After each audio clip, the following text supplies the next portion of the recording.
Pues iniciamos la conferencia con el informe sobre los efectos del huracán que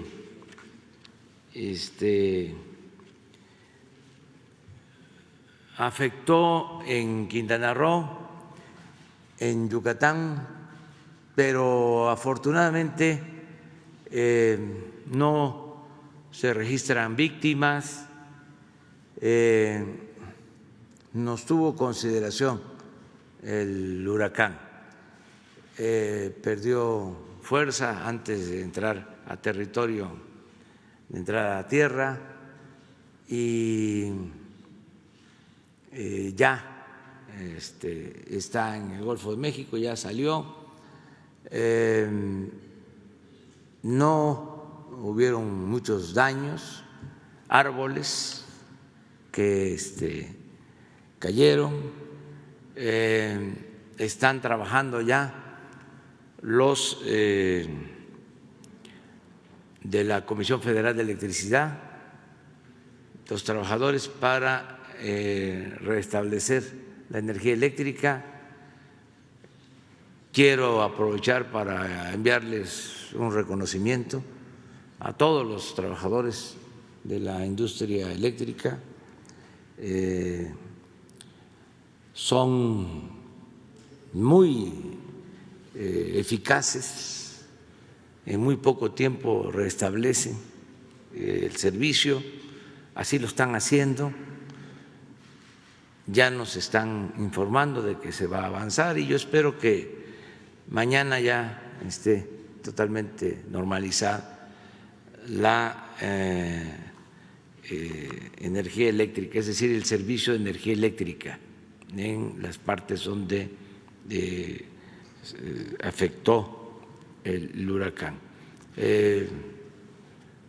Vamos a decir que nos fue bien y agradecer a los que se movilizaron, al almirante Ojeda, que fue el responsable de este operativo, el secretario de Marina, Laura Velázquez de Protección Civil, y agradecer también a la Secretaría de la Defensa, porque se trabajó de manera conjunta, y a muchas otras dependencias federales están allá, no se van a retirar. En total se movilizaron alrededor de 10,000 elementos del gobierno federal, no se van a retirar hasta que se haga ya una evaluación y van a haber actividades para el restablecimiento de la actividad económica y social y el regreso a la normalidad. Tenemos, se grabó, hay enlace en vivo, bueno, con el almirante Ojeda y con Laura, a ver si nos informan. Almirante, adelante. Ya. Muy buenos días, señor presidente. Nos encontramos aquí reunidos en la 10ª Brigada de Policía Militar aquí en Cancún, donde establecimos desde que llegamos nuestro cuartel general para tomar las acciones antes, durante y después del meteoro. Se encuentra conmigo el jefe de Estado Mayor General de la Armada, el almirante Luis Orozco Inclán, el general de división Víctor Hugo Aguirre, comandante de la 10ª Zona Militar con base en Mérida, Yucatán, el almirante José Luis Vergara Ibarra, comandante de la 5ª Región Naval, y desde luego la Coordinadora Nacional de Protección Civil, la licenciada Laura Velázquez, quien nos dará el parte de novedades del impacto del meteoro el día de ayer. Por favor, licenciada. Muchas gracias, almirante Ojeda. Muy buenos días, señor presidente.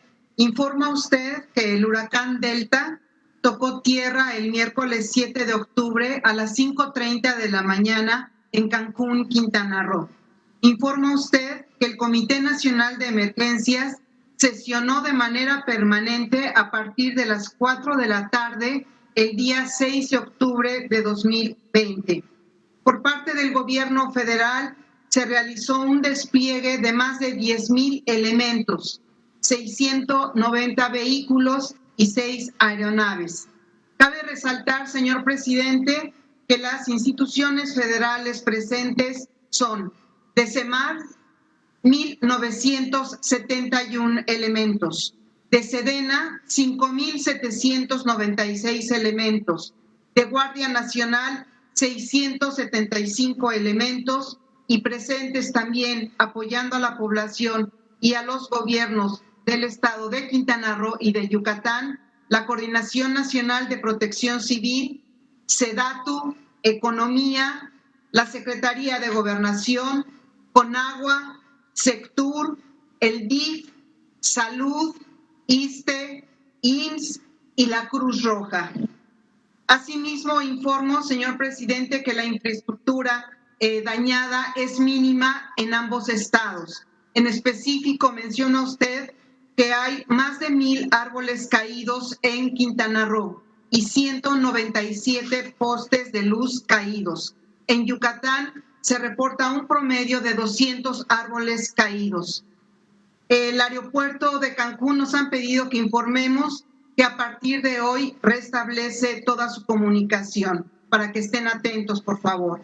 Es importante también mencionar que hubo un promedio de más de 40,000 personas evacuadas en el estado de Quintana Roo y en Yucatán 640 personas. Hasta el momento, señor presidente, se confirma saldo blanco en ambos estados.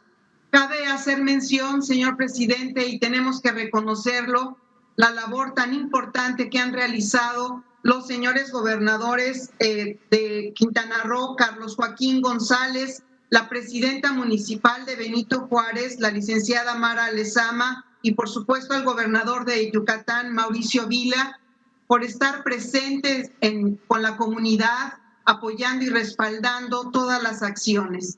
También reconocer principalmente a la población que tomaron acciones preventivas muy importantes para resguardar la vida, que es lo más importante. Eso sería cuanto, señor presidente. Señor presidente, siguiendo sus instrucciones, desde que llegamos aquí se coordinaron las acciones con ese estado de fuerza, tanto en el estado de Quintana Roo como en el estado de Yucatán. Y siguiendo lo que usted me encomendó el día de ayer, hoy nos vamos a desplazar el general comandante de la 10ª Zona Militar, la licenciada Laura, y el que habla, nos vamos a desplazar a Yucatán. Vamos a estar en el área de Río Lagartos y San Felipe, donde nos vamos a reunir con el gobernador Mauricio Vila.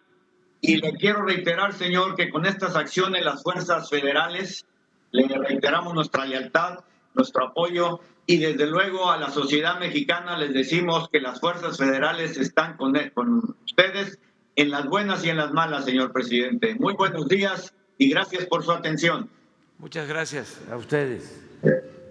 Felicidades y un reconocimiento por su trabajo, por su labor, y un reconocimiento a las autoridades, a los gobernadores de Quintana Roo, de Yucatán, y a las presidentas y presidentes municipales de esos dos estados.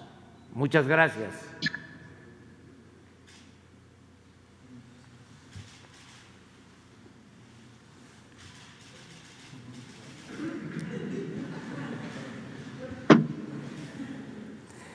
Vamos a poner una imagen.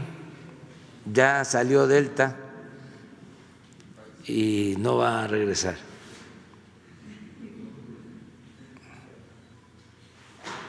Allá va.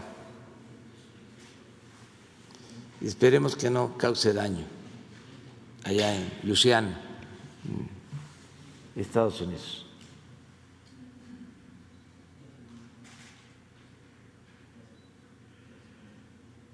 Muy bien. Abrimos para información general. Adelante. Ya ustedes lo hacen, pero no está de más recordarlo para que se vuelva hábito de que el que habla un día o el que pregunta un día, al día siguiente, ¿sí?, se guarda. Sí, presidente. Para que no sea todos los días, para que todos tengan oportunidad. Presidente del Gobierno de México, su servidor Carlos Pozos, reportero de Lord Molecula Oficial y columnista para la revista Petróleo y Energía. Pues definitivamente, como dice Nicolás Maquiavelo en su libro El Príncipe, que el soberano requiere de suerte.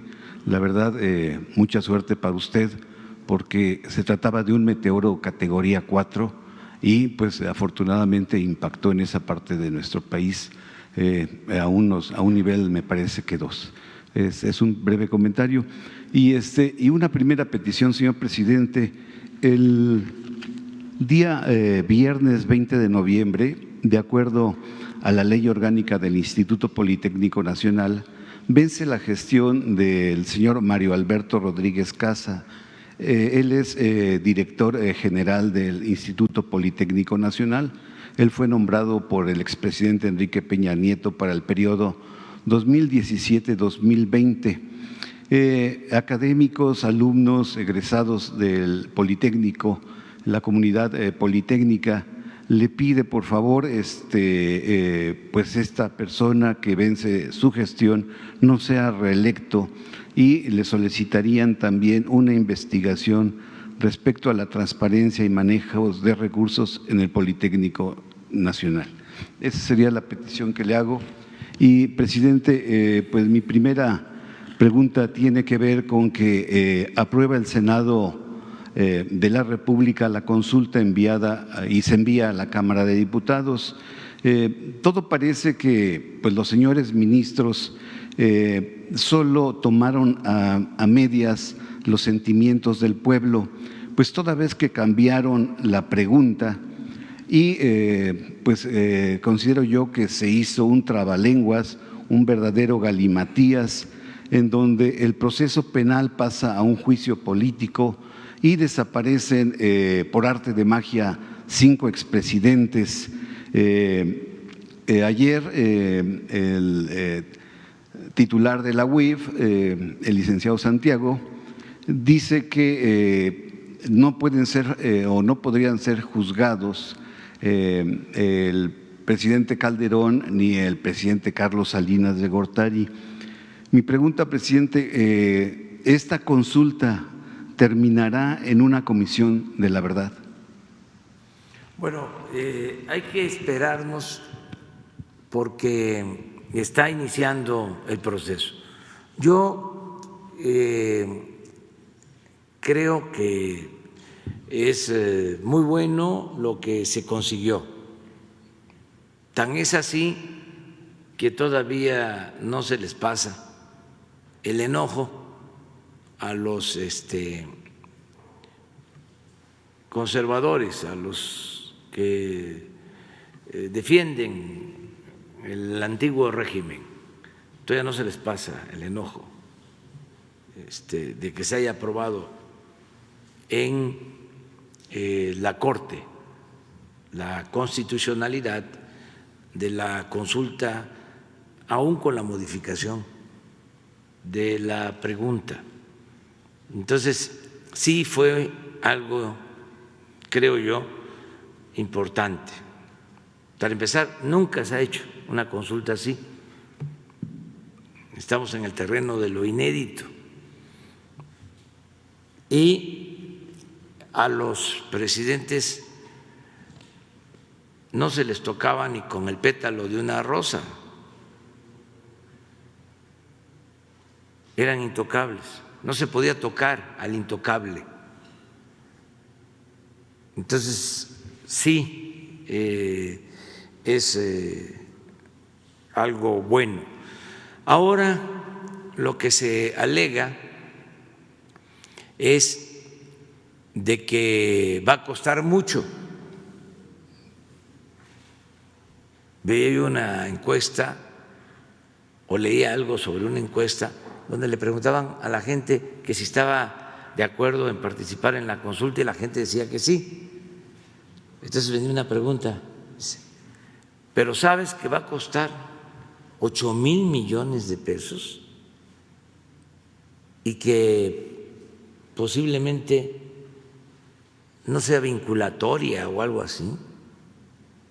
Pues entonces ya la gente decía, pues no, ¿para qué gastar tanto si no va a tener ningún efecto? Entonces, hay dos cosas, ayer hablamos. Primero, que como se propuso en el Senado, se puede modificar la Constitución en lo que tiene que ver con la fecha de la elección, dejarla como estaba, es decir, dejar el artículo 35 en los términos originales, porque incluso la ley reglamentaria vigente habla de hacer la consulta el mismo día de la elección. Sin embargo, como hubo una modificación a la Constitución, bueno, habría que nada más llegar a un acuerdo para que la consulta se haga. Además, es lo más lógico si ya la gente va a ir a votar por diputados, por senadores, por gobernadores, pues de una vez ahí se decide sobre lo de la consulta. Porque otro día y volver a montar toda la estructura organizativa. Entonces, esa es una forma, ¿no?, de resolverlo. Y la otra es que también pues no cuesta 8,000 millones hacer la consulta. Yo le diría a los del INE, con todo respeto, que convoquen a voluntarios, que habrían muchísimos, porque le importa mucho a la gente participar y es democracia participativa y que no hay que pagar. Además, el INE tiene una estructura de base y debe tener en sus almacenes papelería y debe de tener urnas o guardar las que van a quedar de la elección federal. Se pueden poner muchas mesas con la participación de la gente. No todo tiene que ser dinero. Además, el pueblo quiere ayudar, quiere participar y quiere ser tomado en cuenta, porque quiere que haya democracia en el país. Pero la pregunta, presidente, cambió. La pregunta al momento, si se vota por el sí, pues es ya un sentimiento en contra de los expresidentes. Ya solo ese señalamiento es un juicio, es el Tribunal Popular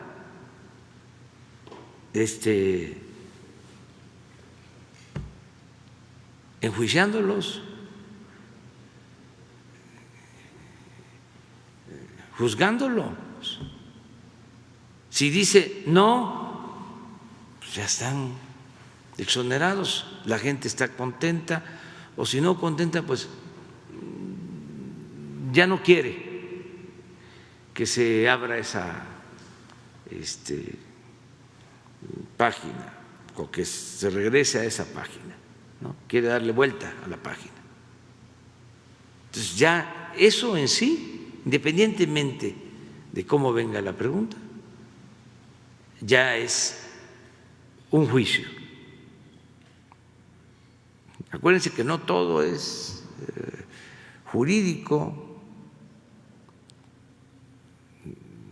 Lo más importante es la participación y el juicio ciudadano. Bueno, eso en una primera instancia. Y luego, si va por el sí, ya pues los procesos que están en curso, como siempre se ha dicho, se van a desahogar. Si procede, no procede, si ya prescribió, eso es otro asunto. Eso lo tienen que resolver las autoridades. Y va a ayudar también a aclarar en qué consistían los fueros. Es un proceso de enseñanza-aprendizaje sobre la vida pública del país. Y sobre todo es un mensaje para la no repetición de los abusos, para que no impere, prevalezca la impunidad. Entonces yo sí creo que es importante este tema y que se siga revisando, analizando. Mi segunda pregunta, señor presidente. Poca atención le dimos el lunes 5 de octubre a la encíclica de 70 páginas, que es la forma de enseñanza papal. Ahí el Papa Francisco describió la visión del mundo pospandémico y considera que las políticas neoliberales de mercado del capitalismo no pueden resolver las necesidades más graves de la humanidad. Cito textual, dice: por mucho que se nos pida que creamos en este dogma de fe neoliberal, no tienen ya solución, no tienen respuesta a la economía. Presidente, coincide mucho con lo que usted nos ha dicho del modelo neoliberal, en donde usted ha dicho que es antipopular, entreguista, ha fracasado, ineficiente. Mi pregunta, señor presidente, el modelo generó miseria abajo, generó miserables abajo, pero también generó miserables arriba. Sí, yo hablando de miseria, yo creo que empobreció más que nada a muchos, enriqueció a unos cuantos. Eso fue lo que sucedió con el modelo neoliberal. Ese era su propósito, beneficiar a una minoría a costa del sufrimiento de la mayoría del pueblo. Lo que dice el Papa es verdad, es cierto. Me gusta mucho que el Papa Francisco hable sobre estos temas. Ese discurso, esas homilías del Papa Francisco han significado en sí mismas una renovación en la Iglesia Católica, porque aun cuando todas las religiones deben de poner en el centro el humanismo,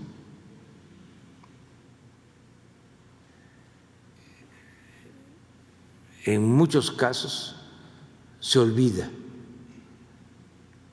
y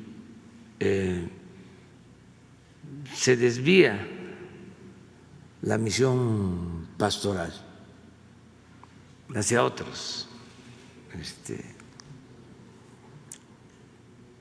concepciones. Pero pues el centro del humanismo es el hombre, la mujer, los seres humanos, y la preocupación por los pobres, la preferencia por los pobres, es lo que caracterizó desde sus orígenes al cristianismo. De eso no hay duda. Está pues en la Biblia.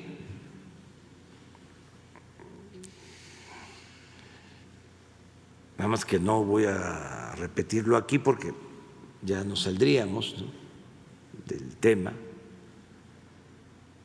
Y además algunos pensarían de que es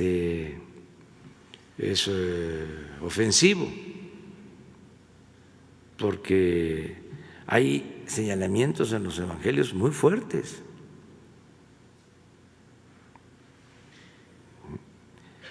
En contra de los que tienen muy duro el corazón, en contra de los que son egoístas, en contra de la usura, en contra de los sepulcros blanqueados.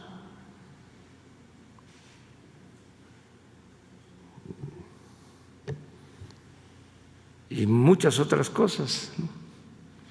La aguja en el pajar y el ojo de la aguja, en fin, muchas cosas.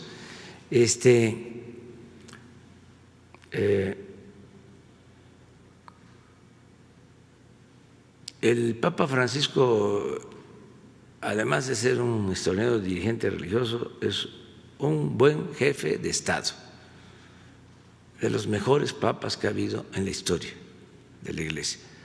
Y en cuanto a la relación con México, ha sido una muy buena relación, porque por lo general, en los momentos de transformación, los papas no han estado a favor de el pueblo de México. Cuando la intervención, bueno, desde antes,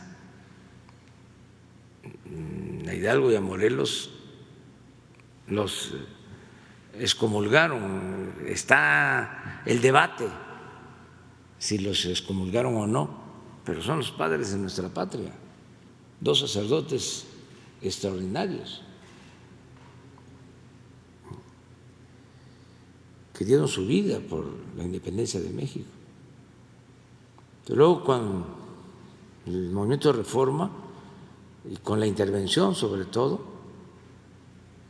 se apoyó desde la Iglesia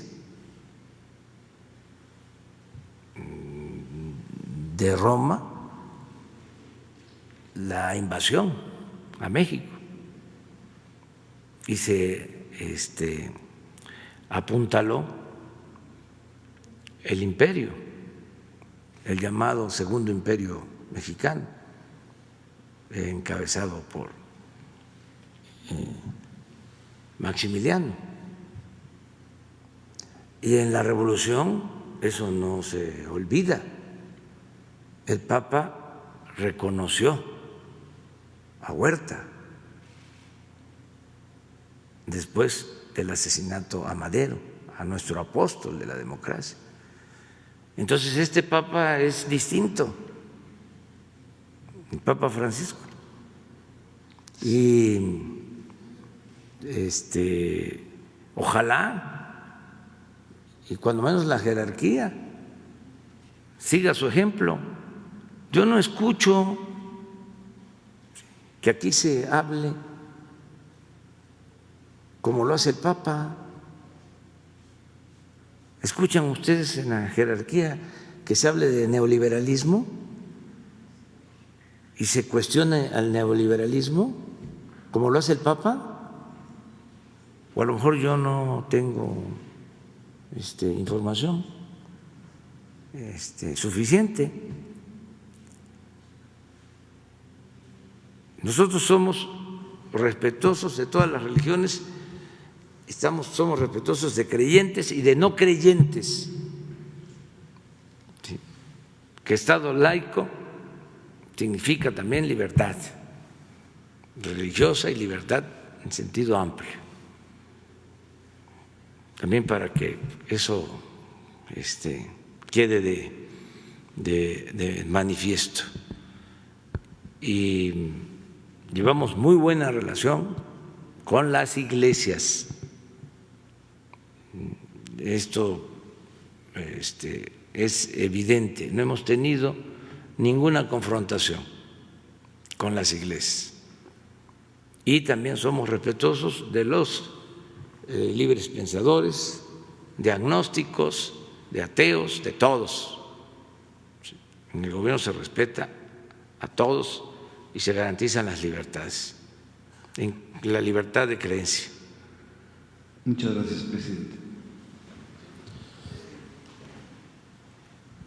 Una mujer.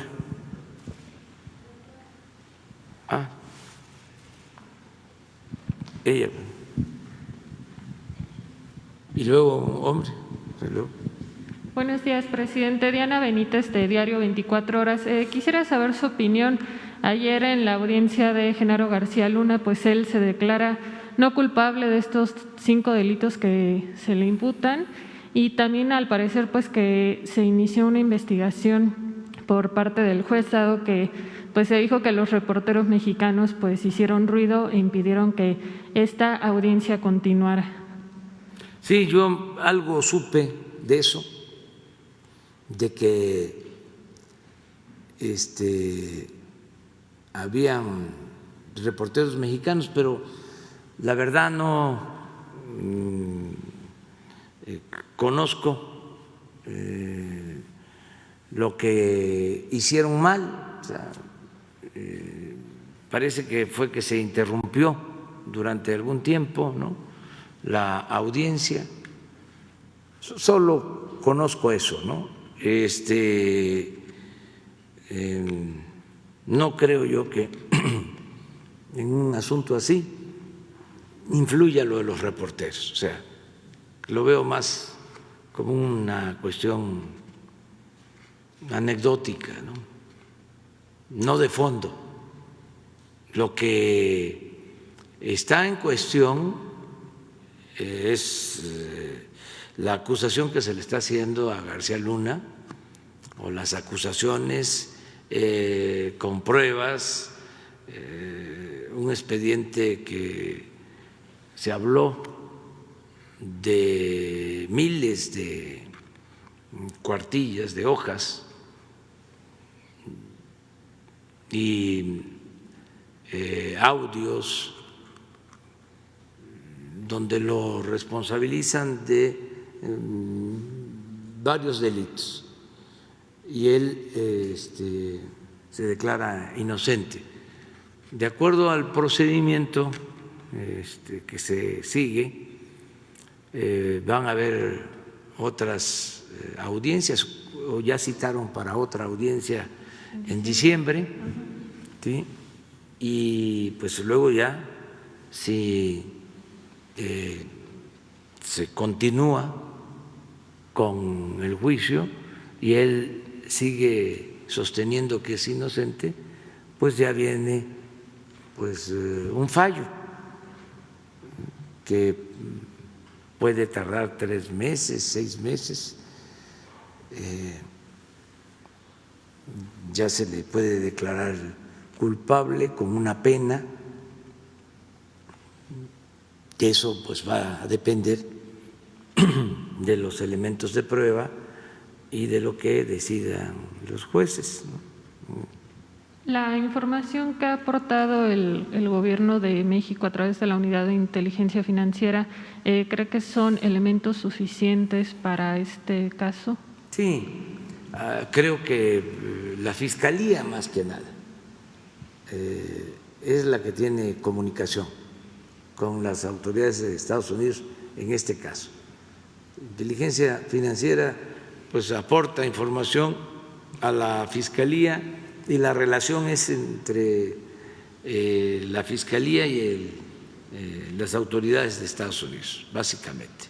Entonces vamos a esperarnos, no hay que adelantar nada. Es un asunto, pues sí, muy importante. Desgraciadamente nunca se había juzgado así en Estados Unidos a una autoridad mexicana de ese nivel, secretario de Seguridad en un gobierno y un secretario muy influyente, porque hay de secretarios a secretarios. Este secretario está muy cercano al presidente, pero también no se puede decir que si era cercano al presidente, pues el presidente es cómplice, ¿no? Eso tiene que probarse. Tienen que haber elementos para demostrarse, de modo que hay que esperar y no especular, no hacer conjeturas, esperar a que se lleve a cabo todo el proceso. Hay mucha información, eso sí, sin duda. Además están saliendo hasta libros sobre el tema, cuando menos sé de 3 libros relacionados con este asunto, y van a salir otros, y bueno, y está saliendo más información. Ayer, sí, un escritor de un libro, Francisco Cruz, periodista, ¿no? ¿De qué periódico? Es que escribió el libro de García Luna, El Señor de la Muerte. Sí, pero él es periodista. Sí, yo no sé en qué periódico escribe, pero sí salió este libro nuevo y se hacen señalamientos de que incluso García Luna tuvo que ver con el Partido Nuevo que están registrando Calderón y los México Libre. Okay, presidente, y en un segundo tema, más o menos por el mes de julio, cuando México apenas tenía pues 50,000 lamentables fallecimientos por el COVID, usted hizo aquí una especie, un pequeño homenaje en Palacio Nacional pues hacia esas personas que fallecieron y habló ahí de que se entregarían pensiones o becas a las personas que hayan perdido un familiar. ¿Cuándo comenzará a aplicarse esto? ¿Será universal? No sé si nos puede detallar un poco más de eso porque ya no ha tocado el tema, por favor. Sí, es que estamos atendiendo pues lo mismo, la pandemia. La verdad que pensábamos que ya a estas alturas íbamos a tener pues resuelto, ¿no?, este problema tan lamentable. Sin embargo, se ha llevado más tiempo y lo más doloroso, más víctimas, ¿sí?, más fallecimientos. Entonces, vamos a esperar y sí se va a actuar conforme lo que dijimos, vamos a ayudar a familiares. O sea, sería algo ya que aplique una vez que haya Cuando cesado la sí, estamos esperando que se reduzca menos, digo que haya cada vez menos contagios y sobre todo fallecimientos, que ya tengamos más estados en semáforos verde, todavía solo Campeche, y eso que se está cuidando mucho, también puede entrar en semáforo verde Chiapas. En todos los estados hay una disminución, afortunadamente, en todos. O sea, está cediendo la pandemia, ¿no? Pero todavía no podemos decir que ya estamos libres, al contrario, todavía sabemos de amigos y de familiares y tenemos que seguirnos cuidando.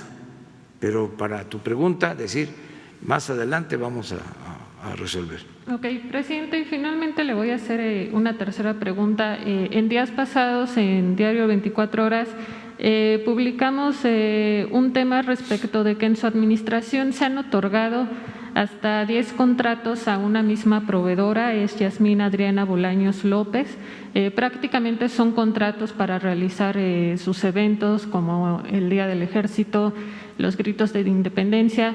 El área de comunicación social pues ya nos dijo que, por ejemplo, respecto de estos eventos para la organización del grito, pues es adjudicación directa por un asunto de seguridad nacional y pues que aún así el costo de la organización del grito ha sido más barato que en otras administraciones. Sin embargo, entre estos 10 contratos pues se le han otorgado más de 40 millones de pesos a esta proveedora. Y bueno, si consideramos que también es contratada en el gobierno de la Ciudad de México y otros gobiernos locales morenistas, pues tiene más de 60 millones de pesos en contratos. ¿Por qué adjudicar de forma directa siempre a Yasmín Adriana Bolaños? ¿Cómo garantizan que dé los precios más bajos? Y preguntarle si usted la conoce. Pues no la conozco, no tengo el gusto de conocerla. Y sobre por qué se le entregan a ella los contratos, pues a ver si se da un informe, ¿no? Ya se entregó un informe, pero te entregamos todo el informe, ¿no? Entonces, ¿no sería una especie de proveedora contratista del presidente? No, aquí no hay predilectos, no hay hijos predilectos del régimen. No es como antes, no existe eso. Nosotros tenemos principios, o sea, no podríamos estar diciendo, a ver, darle un contrato aquí a, ¿cómo se llama la señora?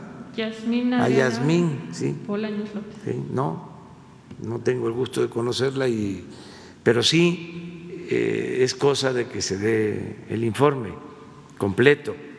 Sí,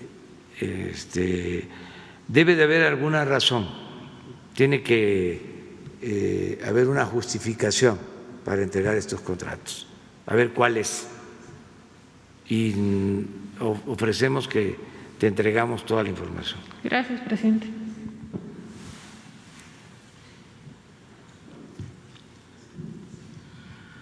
Buenos días, presidente. Paul Velázquez de la Noche, de uno más, de un corrupto más sin gobierno. Yo le quiero presentar 3 casos de corrupción. Y antes, el pasado 15 de septiembre le pedí apoyo para la Secretaría, que me apoyara con la Secretaría de Relaciones Exteriores para visitar consulados, darle las gracias a usted y al canciller. Hemos empatado agendas y ya iniciamos los viajes. Estuvimos el pasado en San Diego, este mes en Phoenix y viene Miami y Nueva York. Primer caso, presidente. Le quiero ampliar una información que le presentó mi compañero Carlos Pozos. Es un tema con Infonavit que también estamos buscando una reunión y hoy se cumplen 68 días que no nos atienden. Se trata de la unidad habitacional Tepozanes, como muchos casos en el país. Esta unidad, de 1993 al 96, el Infonavit adjudicó 2.056 casas. 2 años después, en el 98, hubo un primer hundimiento, pero el temblor de septiembre del 17 generó el miedo masivo al salir. Literalmente, en cuanto se abren la puerta, se encuentra con un socavón hasta de 3 o 5 metros. Han puesto puentes, pues así que más con el riesgo de que niños, adultos mayores, débiles visuales caigan en cualquier momento. El problema es que en ese momento el gobierno del Estado de México metió a la gente al programa Enseres, que da 10,000 pesos a los afectados. Lo curioso es que los cheques de HSBC no eran cobrables, se depositaban y se les pedía que en 6 meses regresaran a ver si estaba el dinero. Ese dinero nunca llegó a los afectados. La compañía de seguros Atlas, violando la ley junto con el Infonavit de esa administración, la ley marca que en estos casos se debe preguntar al afectado si quieren una indemnización para que ellos busquen casa o que sean reubicados en otra unidad. Violó la ley y entregó la nada despreciable cantidad de 2.870 millones de pesos en un cheque al Infonavit. El problema también es que el Infonavit no liberó las deudas, no devolvió a los acreedores, a los habitantes afectados, derechohabientes, sus aportaciones de más de 20 años, y al día de hoy les siguen descontando a estos trabajadores las casas. En 2018 la UNAM llevó a cabo un estudio de riesgo habitacional, resultando que sí, no son habitables. El pasado 8 de enero del 2020, el gobierno del Estado de México, apoyado con notarios, notificó a todos los vecinos que están en una zona de riesgo. Actualmente hay 150 familias organizadas de mayor riesgo y señalan que los intentan desalojar porque el gobierno del Estado de México, y es importante recalcar que solamente una calle lo separa de la Ciudad de México, quiere vender barato estos terrenos a un desarrollador inmobiliario para construir un centro comercial. Compraron casas hace 25 años, las siguen pagando, es un riesgo vivir en ellos, y desde el pasado 1 de agosto hemos buscado al titular, hoy cumplimos 68 días y no recibimos respuesta. A diferencia, no es regalar dinero, en esta ocasión no es apoyar. El Infonavit recuperó la deuda, toda la cartera, solo es devolverles a estas personas sus aportaciones de 20 años, presidente. La petición es que nos apoye para que el Carlos Martínez Velázquez, titular del Infonavit, nos atienda. Hoy mismo les va a atender sobre esto y que se informe aquí, que pedirle al director del Infonavit que por la tarde, en las reuniones que tienen, cuando viene también Román Meyer, que se informe sobre este caso, pero que hoy los atienda. Bien. Segundo caso, presidente. Hoy preocupa en todo el país el tema de los fideicomisos. Todos los columnistas son expertos, pero nadie sabemos nada. Hay casos como el del Fondem, Financiera Rural, protección a los defensores de derechos humanos, que son los que más resaltan. La petición, presidente, es que se puede presentar aquí en una conferencia cómo se ejecutaría todo para evitar la corrupción, conocer los nombres de los fideicomisos, cuántos son, su historia, los montos que manejaban, el método pasado de ejecución de los mismos y cómo se ejecutarían hoy, quiénes serían las dependencias, las reglas, y así despejar dudas, pero sobre todo muchos miedos que traen algunos. Sí, llama la atención, ayer lo decía yo, cómo defienden el tema de los fideicomisos y de los fondos, ¿no? Como si realmente fuesen auténticos representantes del pueblo y les preocupara, ¿no?, que el pueblo se quedara sin atención médica, sin medicamentos, porque el fideicomiso de salud va a desaparecer, que les preocupa mucho la ciencia, la tecnología, ¿no?, porque se va a quedar sin apoyo, sin dinero, ¿no?, esta materia. En fin, da la impresión de que son como paladines, ¿no?, de la defensa del pueblo. y no, lo que están defendiendo es al régimen corrupto que existía y que queremos erradicar por completo. Claro que vamos a mostrar aquí cómo se manejaban los fideicomisos. Claro que lo vamos a hacer para contestarles a estos que se pasan toda la noche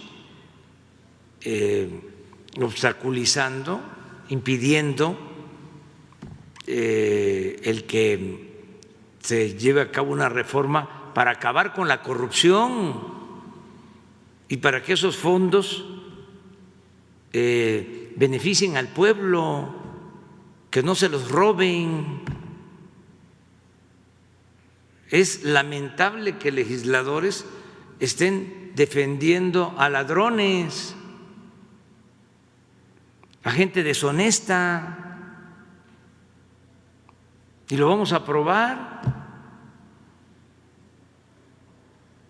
Ayer tuve una reunión con los que van a hacerse cargo de la evaluación sobre el funcionamiento de los fideicomisos, esto que me están demandando, y de los fondos, y acordamos que teniendo ya el diagnóstico y cómo operaban y cómo gastaban el dinero y quiénes se beneficiaban, aquí vamos a informarle al pueblo, uno por uno, de los 110 fideicomisos, para que haya transparencia completa. Y lo otro, cómo se va a manejar en el futuro,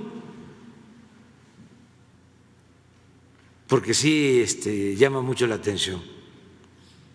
¿Habrá denuncias? Si hay elementos, sí, si hay pruebas, sí. Nada más en CONACYT 90 fideicomisos.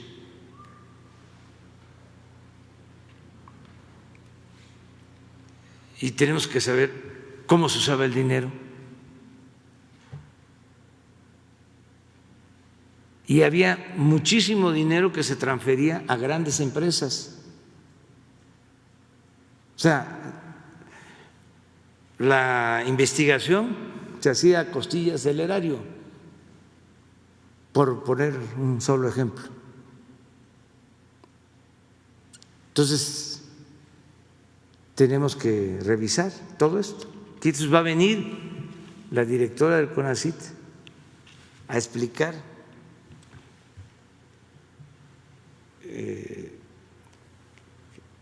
cómo funcionaba cada fideicomiso, porque se manejaba dinero también para, por ejemplo, ciencia, tecnología, y se utilizaba en construcción de edificios. O sea, lo de siempre.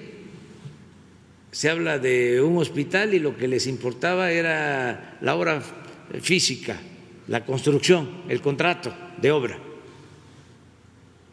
Y se está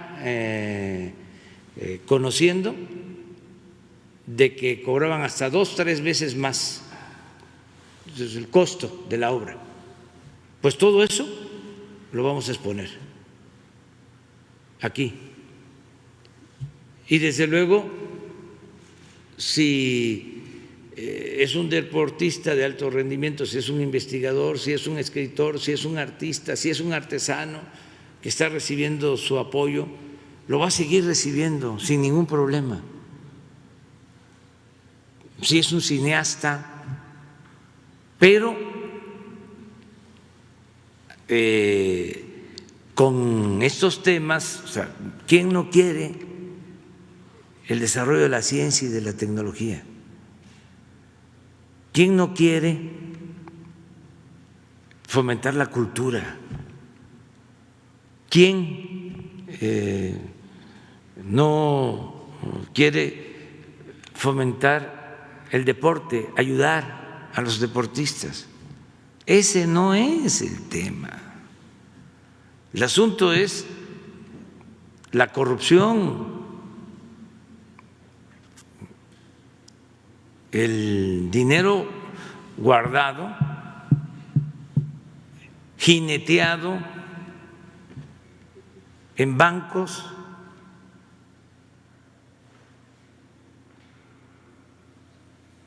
hay muchos intereses en todo esto.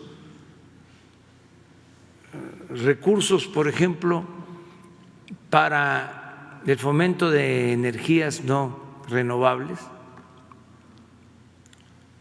mejor dicho, renovables,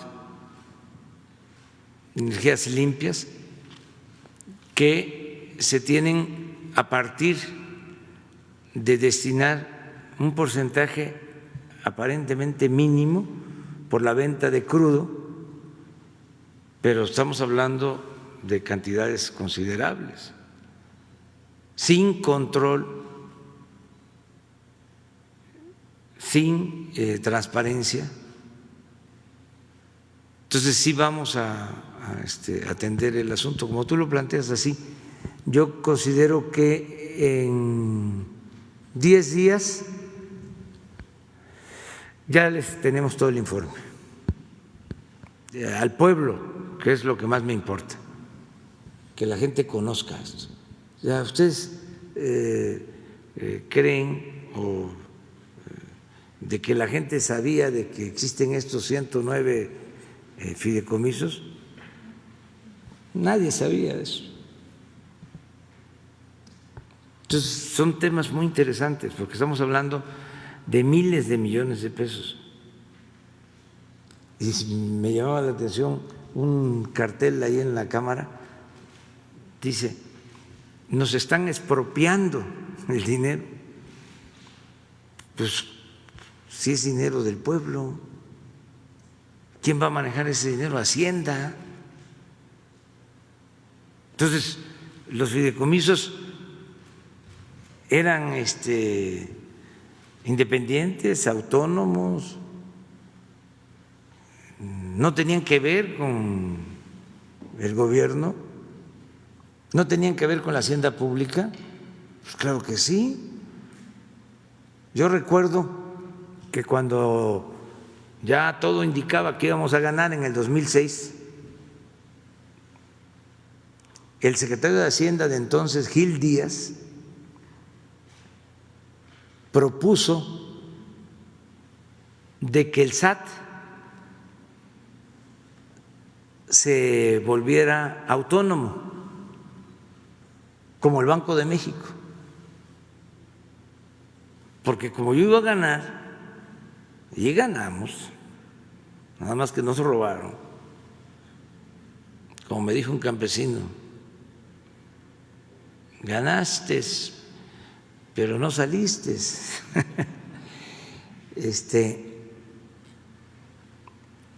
Querían quitarnos el SAT, porque ahí está lo del cobro de los impuestos y estaban los privilegios de la condonación de los impuestos, de que no pagaran los de arriba, los acuerdos cupulares, y querían que el SAT fuese como el Banco de México, autónomo. Entonces, ¿cómo se iba a quedar el presidente? Como florero, como adorno. Es lo mismo de estos fideicomisos y de los organismos autónomos. Ahora me doy cuenta de que inclusive legisladores de Morena presentan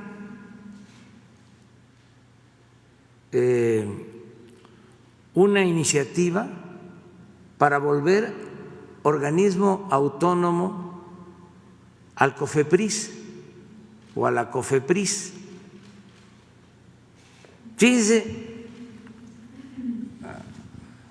hasta dónde llegan, ¿por qué la COFEPRIS va a ser autónoma? Porque ahí están los intereses de los laboratorios, de las farmacéuticas, de las cigarreras, de los que venden el alcohol. Tiene que ver la COFEPRIS con todo lo sanitario y no quieren que dependa de la Secretaría de Salud. Quieren que esté afuera. Y esto lo estoy planteando porque supe de una iniciativa que presentaron legisladores, senadores de Morena. Y aquí aprovecho para decirles, pues tengan cuidado, son libres, pero el modus operandi durante el neoliberalismo fue la creación de estos órganos autónomos.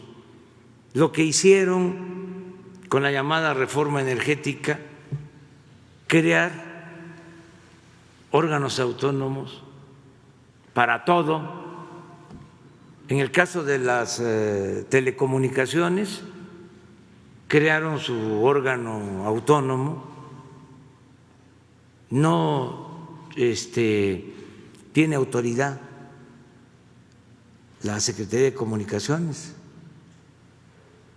Quien realmente manda y otorga los permisos y decide es un organismo de telecomunicaciones autónomo. Y así pulverizaron completamente la responsabilidad de gobierno para que los intereses de grupos predominaran. Entonces estoy aprovechando para mandar este aviso a los legisladores, porque no sé qué les dijeron, como hubo una reestructuración en la Secretaría de Salud y determinamos que el subsecretario de Salud, Hugo López-Gatell, se hiciera cargo también de coordinar lo de la COFEPRIS. Me imagino que eso fue lo que los alteró, los ofuscó, porque Hugo no es bien visto por los que se sienten afectados con el etiquetado. Ahora ya saben ustedes que hay un nuevo etiquetado y el doctor Alcocer y Hugo pues son gentes honestas, que les tengo toda la confianza. Entonces ya no puede haber ahí tranzas. ¿Quiénes estaban antes ahí? Se los dejo de tarea. Manejando la COFEPRIS. Entonces tengo que estar ahora sí que a las vivas, porque si no se nos cuelan. Y todavía no terminamos de renovar el gobierno. Hay mucha gente enquistada con otras ideas y con otras concepciones y con mañas. Se quedaron en el almanaque, porque como siempre lo digo, son 36 años de una política. Entonces, no termina lo viejo de morir y no termina lo nuevo de nacer, estamos en la transición, pero no me voy a dar por vencido. Soy muy perseverante.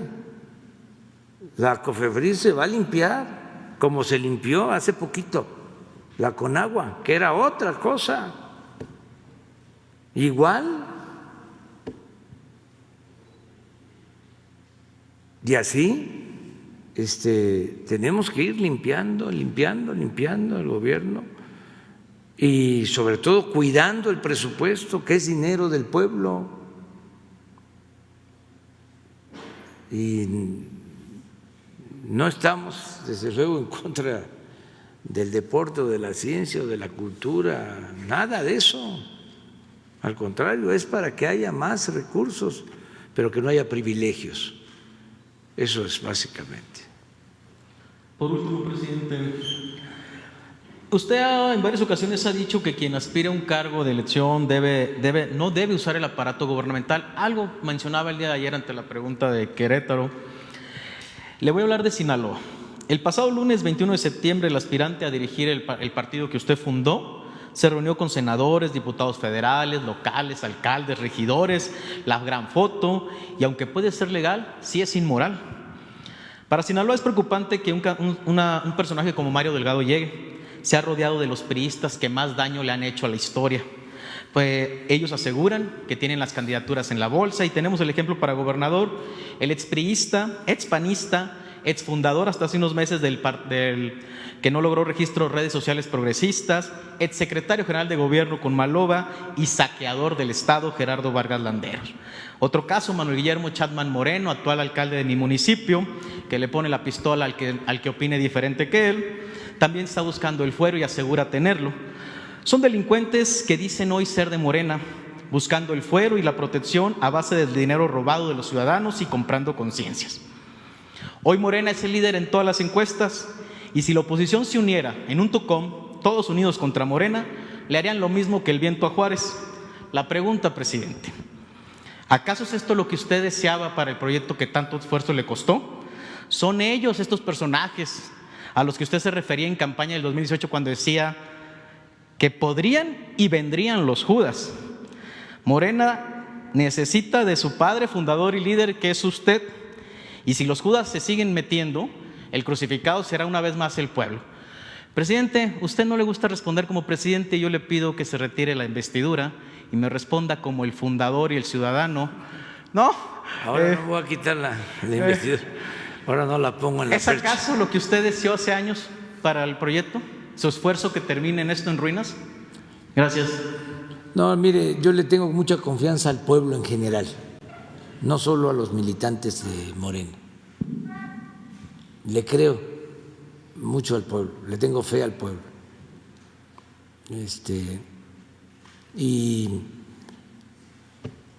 siempre el pueblo me ha sacado adelante en momentos difíciles.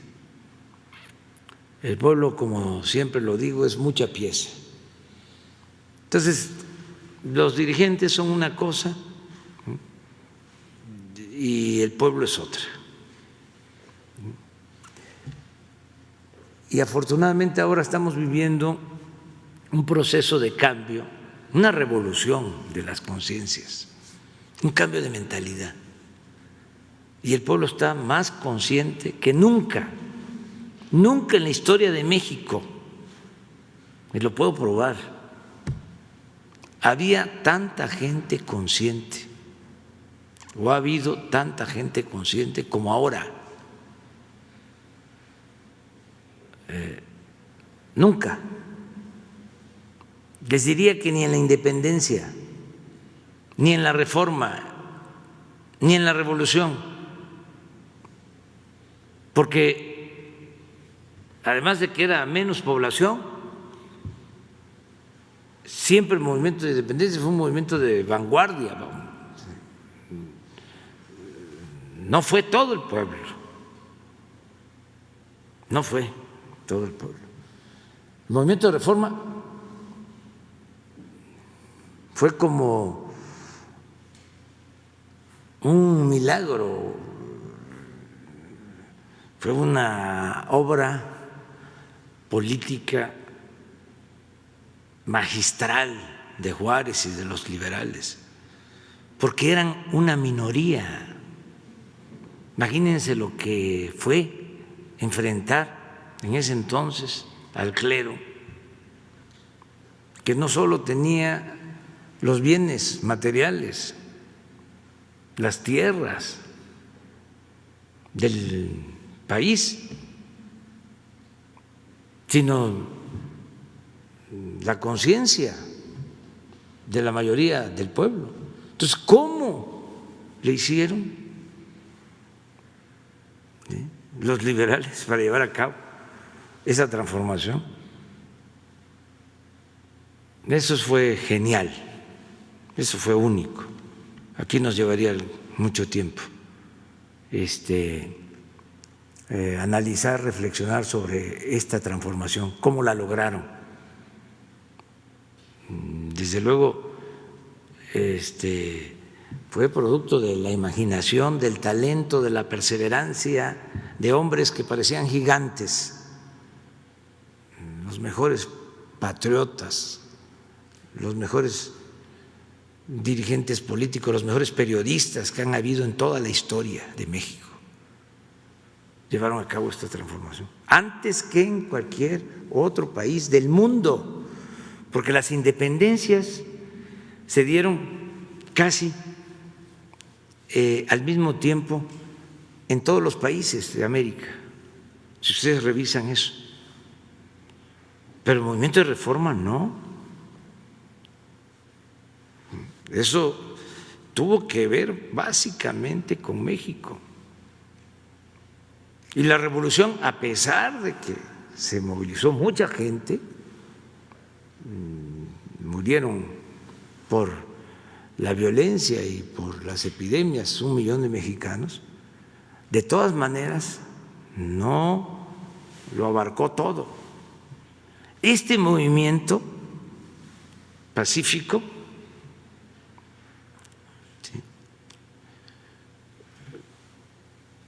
ha cambiado la mentalidad de millones de mexicanos. México es de los países del mundo con un pueblo más despierto, más consciente que otros pueblos, que otras naciones. Lo que está pasando en nuestro país. Antes se ponía de ejemplo lo que sucedía en el extranjero, ¿no?, sobre los cambios. Y ahora es evidente que México es ejemplo. Bueno, hasta se ocupan de nosotros. El Washington Post y el New York Times y el Financial Times y el Wall Street Journal, y todos están porque están pasando cosas interesantes. Estamos viviendo un momento estelar en la historia de México. Entonces, yo le tengo confianza a eso, al pueblo. Puede ser que haya políticos oportunistas, sin ideales, sin principios, hipócritas, pero esos no van a tener éxito, porque la gente va a saber, sabe a quién apoyar, a quién respaldar. Ya cambió esto completamente. Y sí, en el caso de todos los partidos y en general, lo mejor es que haya democracia. Y en la elección de candidatos, si no se pueden resolver los vicios del acarreo y de la compra de votos y de la falta de responsabilidad, política de dirigentes, ahí están las encuestas. Ese es un método también democrático. Y si se hacen bien, si la muestra está bien diseñada, es un ejercicio matemático, estadístico, casi exacto. Si se hace bien. Ahora, si la hacen como las encuestas cuchareadas, pues es más, ni las hacen. Pero si se aplica bien, una muestra a nivel nacional de 1.200 cuestionarios refleja lo que piensa la gente. 1.200 cuestionarios, bien hecha la muestra. Eso está probado técnica científicamente. Entonces, si no se puede, porque hay acarreos, los vicios de la compra del voto, la entrega de las despensas, los acuerdos de que voten de otras organizaciones, de otros partidos, solo porque ya se hizo un enjuague, ¿no?, arriba, en la cúpula. Entonces, la encuesta, ahí no hay problema. Yo fui dirigente mucho tiempo de partidos, de dos, y no hubo ningún problema en la elección de candidatos por encuesta. Es más, cuando fui la segunda vez candidato a la presidencia, fue una encuesta con Marcelo y nos pusimos de acuerdo. A ver, me acuerdo que fueron 2 o 3 encuestadoras.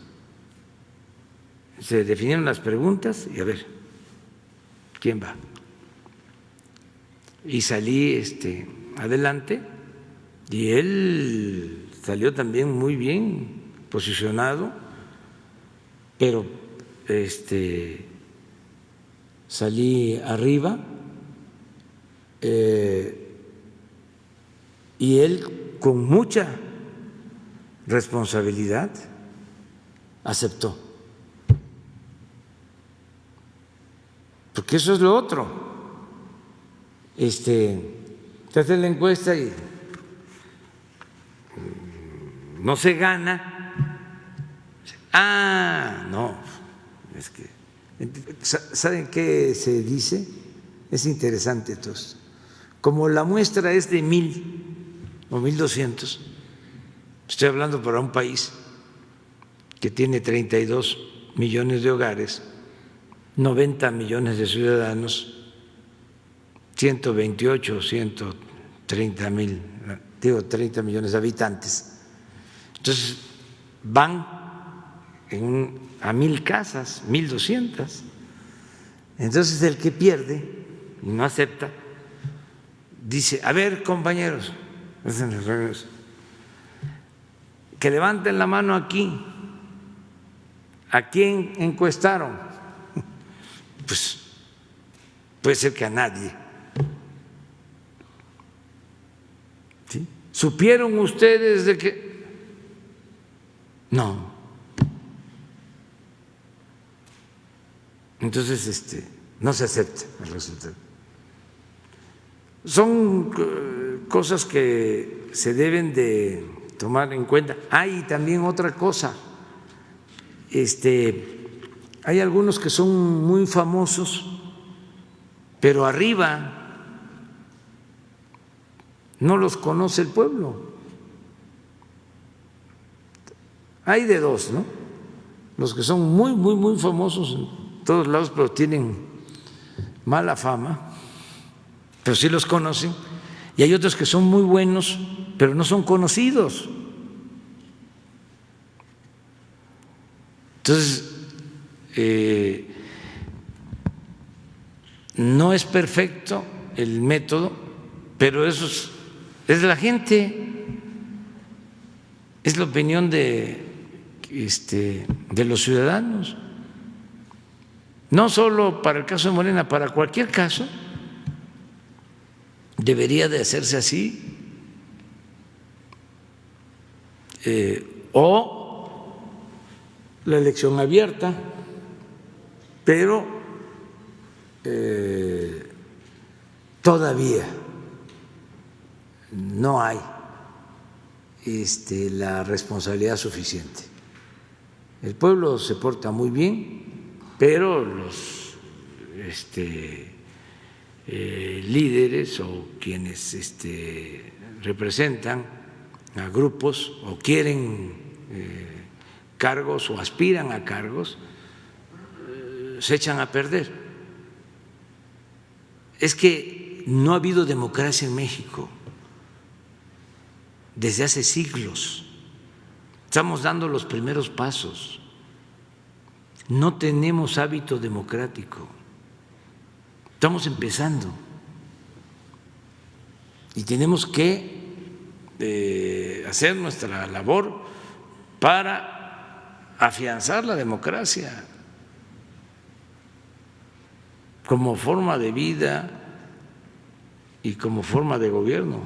Pero lleva tiempo porque es una costumbre, es un hábito.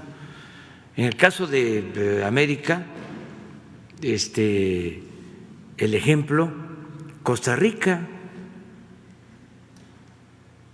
de las democracias más avanzadas, ahí nunca en la historia reciente se hablaba o se conocía de fraude, pero en nuestro país no, un mal ejemplo, fraude tras fraude.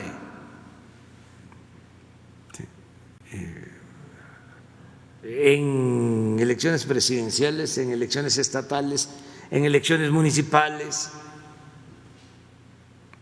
y últimamente, por eso también tanto problema, dinero de procedencia ilícita en las campañas. Ya no se conformaban los grupos con dar dinero para que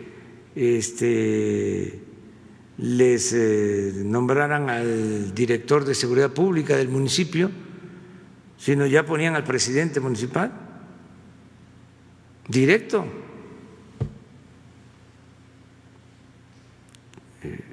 Y eso avanzó mucho. Habían estados, afortunadamente ya no sucede, o ya no veo que esto esté sucediendo, pero habían estados en donde pasaba la elección y el jefe del cártel que dominaba en el estado o en la región los mandaba a buscar a los que ganaban al día siguiente o a los 2 días, y llegaban 20 o 30 presidentes municipales recién electos. Y ya les decía, aquí se va a trabajar así.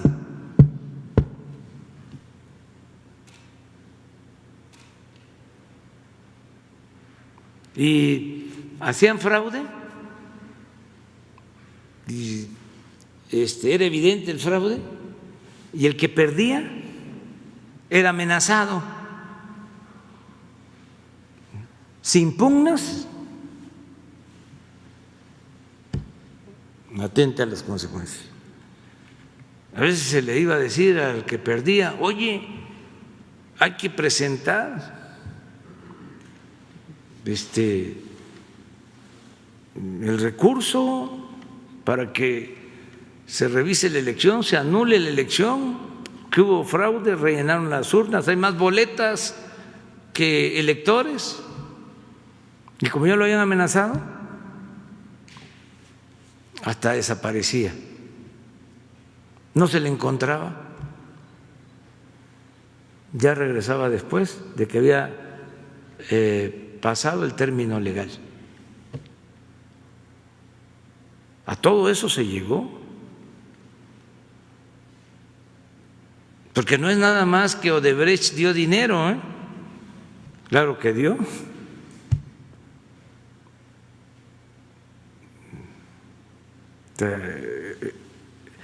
Es una descomposición general. Entonces yo no sé cómo se defiende el regreso a ese régimen, los que se dicen demócratas. Al final de cuentas es muy de conveniencia, ¿no? Si es en mi beneficio, quiero la democracia. Si no es en mi beneficio, no quiero la democracia. Son muy falsarios, no son auténticos demócratas. Y aquí incluyo a los intelectuales orgánicos, periodistas, articulistas, analistas políticos, que nunca les importó lo del fraude. Yo recuerdo cuando nos robaron la presidencia, manifiestos de todos los intelectuales orgánicos respaldando el fraude, manifestando de que no había fraude. En vez de pedir que se revisaran las elecciones, el voto por voto, casilla por casilla, ellos diciendo no, cuando la diferencia supuesta fue de medio punto. Creo que en ese entonces, no sé si en Costa Rica, en algún país, hubo también una elección cerrada, ni tan cerrada como esta, no era de medio punto, sino era de un punto, y contaron todo, los votos. Sí. Y se le dio el triunfo al que en efecto desde el principio había ganado. Eso era lo que planteábamos nosotros, que se contaran los votos. No quisieron. Y respaldaron esto los intelectuales orgánicos, demócratas, entre comillas. Muy bien.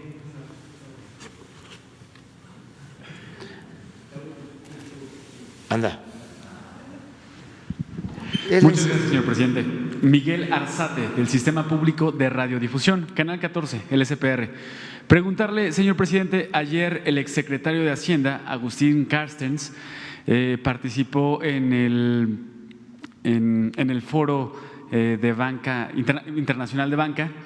Agustín Carstens es el actual gerente general del Banco de Pagos Internacionales y ahí mencionó que se avecina una crisis de bancarrotas, que no se va a poder parar con ningún impulso fiscal que están dando los gobiernos para recuperarse de la crisis económica que se desató con la pandemia del COVID-19.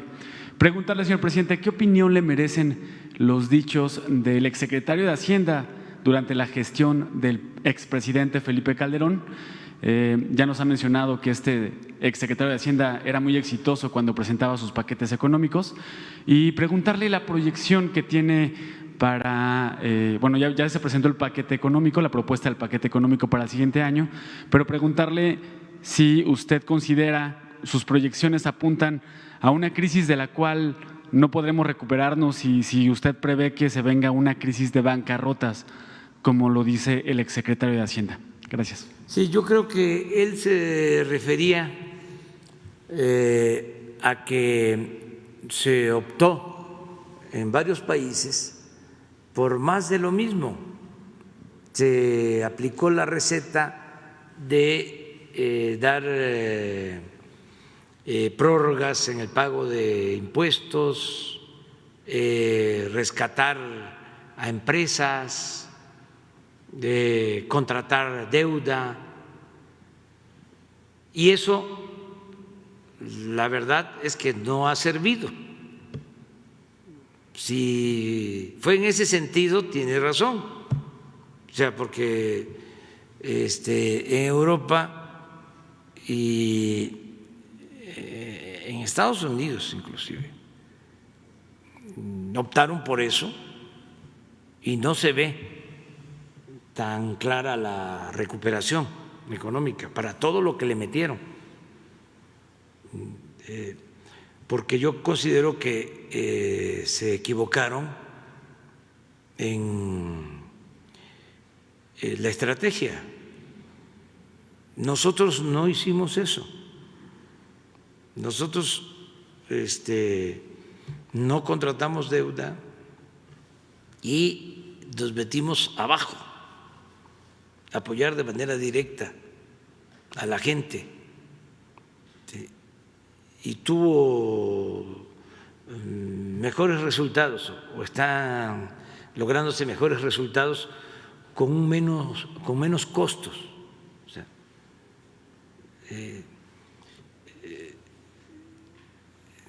creo que nuestra fórmula está bien. No es un asunto sencillo, es una crisis económica que no se veía, pues, en el caso de México desde los años 30 del siglo pasado, igual que en Estados Unidos. Esto data de la Gran Depresión o la crisis actual es similar al crack del 29, del 33 en Estados Unidos, y como les fue mal en Estados Unidos, nos fue mal aquí. Desde entonces, ¿sí? Las economías están muy interrelacionadas, las economías de los dos países. Sí, la crisis nuestra fue en los años 30 y lo mismo que en Estados Unidos. Pero estamos eso sucedió hace 90 años y no se había visto nada igual. Y lo mismo en España, y lo mismo en Francia, y lo mismo en Inglaterra y en Alemania. O sea, fue una caída abrupta de la economía. Entonces, va a llevar tiempo levantarse. Nosotros tenemos buenos indicadores de que vamos levantándonos, ¿sí? No tenemos problemas mayores, tenemos control de inflación, tenemos control en cuanto a la deuda, no se nos disparó. Ahora, en estos últimos tiempos, se ha venido apreciando el peso. Ayer estaba en 21 pesos con 50 centavos por dólar y llegamos a estar a más de 25 pesos por dólar. Si seguimos así, vamos a cumplir 2 años de gobierno y solo vamos a tener una depreciación de la moneda del 8% en 2 años, si seguimos así, a pesar de la crisis económica. 8% de depreciación en 2 años es prácticamente nada. O sea, nuestro peso ha resistido. Tenemos finanzas públicas sanas, no nos está fallando, no tenemos déficit. En cuanto a la recaudación, sí es menor, pero en términos nominales es superior al año pasado. Entonces, ahí vamos. Lo que nos importa mucho es la recuperación, por ejemplo, de los empleos. Ayer vi el dato de octubre. En agosto recuperamos 92,000 empleos. En septiembre como 120,000. Y ayer vi octubre, los primeros días, hasta, ¿sí? Creo que hasta el día 6, 7, ya llevamos 30,000 recuperados. O sea, no estamos perdiendo ya empleos. O sea, claro, perdimos casi 1,000,000 de empleos, pero ya hasta hoy ya llevamos 250,000 recuperados del 1,000,000. La voz de Carsten, ¿son observaciones probadas para tomarlas en cuenta en temas económicos? Sí, en esa visión, ¿no?, de la estrategia que ellos han aplicado, en la fórmula de ellos, lo que está diciendo es cierto. O sea, esas economías no están reaccionando a pesar de los estímulos. En el caso de nosotros, no creo que se haya referido a nosotros, porque nosotros no soltamos dinero a empresas ni estímulos fiscales, nada de eso. Fueron los apoyos abajo, los programas de bienestar, los créditos a las pequeñas empresas, el apoyo de las remesas, que eso sí nos ha llegado como una bendición y nos ha apoyado mucho. Entonces no creo que se haya referido a lo nuestro, sino en general. Creo que a cómo se está enfrentando la crisis en el mundo. Creo que ese es a eso se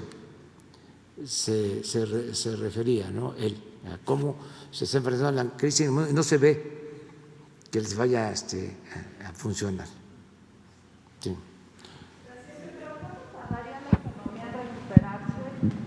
Bueno, últimamente los que son muy fatalistas. Sí, en general, incluyo la CEPAL, que además Alicia Bárcenas es una economista de primera y íntegra, honesta. Lo que pasa que no dejan de ser organismos élites o de élites. ¿Sí? Miden con los mismos parámetros del periodo neoliberal. Entonces, últimamente, los que no nos quieren, conservadores, neoliberales, se han dedicado a dar información. Vean los periódicos. Pero no es el caso de la CEPAL, pues. La CEPAL no. No, ahí es porque tienen esos parámetros, ¿no?, antiguos, que los deben de modificar. O sea, no se puede estar midiendo solo a partir del crecimiento económico, del Producto Interno Bruto. Eso ya lo hemos hablado. Y luego también, como la mayoría de los medios no nos quiere, no nos ve con buenos ojos, eso ya está más que probado, modifican o sacan de contexto las declaraciones, porque estoy seguro que hasta esa declaración de la CEPAL llevaba un matiz, y entonces le quitan el matiz ¿Y qué cosa es lo que ponen como nota o como cabeza? Van a ver en el 2021 30 millones, 40 millones de pobres más. Yo nada más les digo, bueno, ¿y cómo le midieron? ¿Hicieron alguna encuesta? O sea, a ver, ¿en qué te apoyas?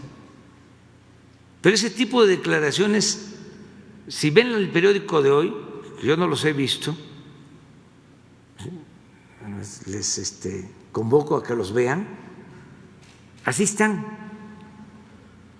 que ya el Fondo Monetario Internacional dijo de que la recuperación se va a dar hasta el 2050. Digo, no tanto, pero que la calificadora tal dijo que se va a perder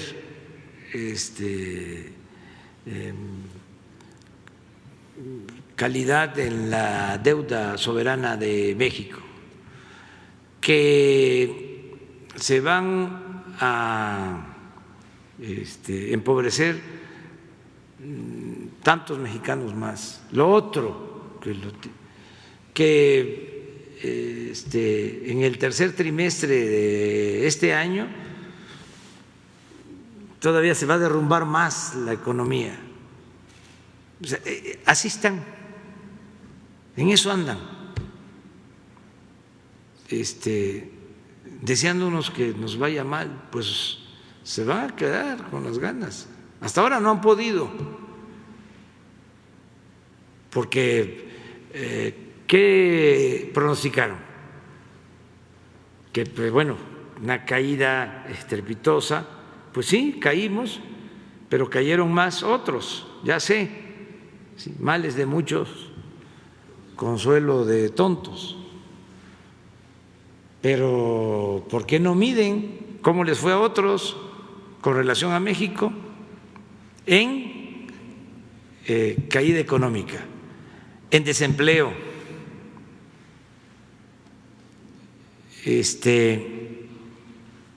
Decían que se nos iban a caer las remesas. Bueno, el peso que iba a llegar a 30 pesos por dólar. A veces me pongo a ver donde dan información sobre la cotización y los comentarios. Entonces, unos enojados, ¿no? Espérate para la próxima semana, va a pasar de 25. O sea, muy en ese plan conservador. Y también aprovecho para informarles, porque ya se hizo público, de que viene un nuevo movimiento, un Frena 2, encabezado por señor Claudio X González. O sea que todo se está cumpliendo. Y por el de Coparmex, Gustavo de Hoyos. No te dejé el papel, no. No, no es la BOA, es la BOA. No. Se llama el sí. No, es sí. Se llama por el sí. ¿Por el sí o por sí México? Algo así. Porque dicen que nosotros somos no. O sea, aquí es el finadito Héctor Suárez. No hay. Es que vienen, ¿no? Por los billullos, y aquí es no hay. Entonces, dicen que aquí es el no, no, no, no, no, y entonces ellos están por el sí, sí, sí, sí, sí, pero que a diferencia del Frena, que nada más confrontan, ellos son propositivos. Eso es lo que dicen en su documento. Pues no sé si lo hicieron oficial. Me lo mandaron ayer. Parece que ya está en las redes. Sí. Y que y creo que están convocando para una manifestación. Que es ese es. Pues aquí está el no. Aquí está. El gobierno es no al diálogo, no a las libertades, no al rescate de nuestra economía,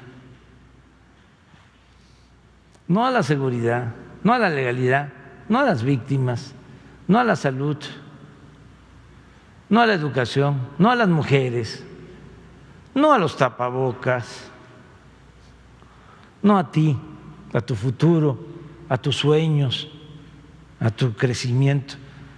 Me da hasta ternura, sentimiento. Me conmueve. Son tan sinceros. Pero si, ¿cómo van a hacer manifestación? Porque aunque lleven tapaboca, ahora no se puede. Ellos que son tan cuidadosos, ¿no?, de la legalidad. Pero bueno, no hay ningún problema. Y es Claudio X González y el de la Coparmex, que es como un sector del PAN, la Coparmex. Y de Coparmex aspira a ser gobernador de Baja California. Y Claudio, pues a algo debe de estar aspirando. Es que ya vienen las elecciones, ellos mismos lo dicen aquí. Entonces andan buscando aglutinar y dicen que el líder del Frena no les ayuda en eso. Entonces tiene que ser una oposición moderna, propositiva, y que ellos son los que van a jugar ese rol. Pues es un poco lo del planteamiento de los intelectuales orgánicos, ¿no? Unirse todos en contra de nosotros, porque vienen las elecciones. Pues está bien, están en su derecho y tienen garantizadas todas las libertades. Pues nos vemos mañana, si les parece. Mañana. ¿Mande? Sí, mañana vamos pero nada más vamos a contestar preguntas de ustedes. ¿Sí? Mañana se apunta, sí, ya no, si no preguntaron hoy. Mañana vamos a una gira, precisamente vamos al sureste, vamos a Chiapas, vamos a Campeche, a Yucatán y a Quintana Roo. Mañana empezamos una gira. Nos vemos mañana.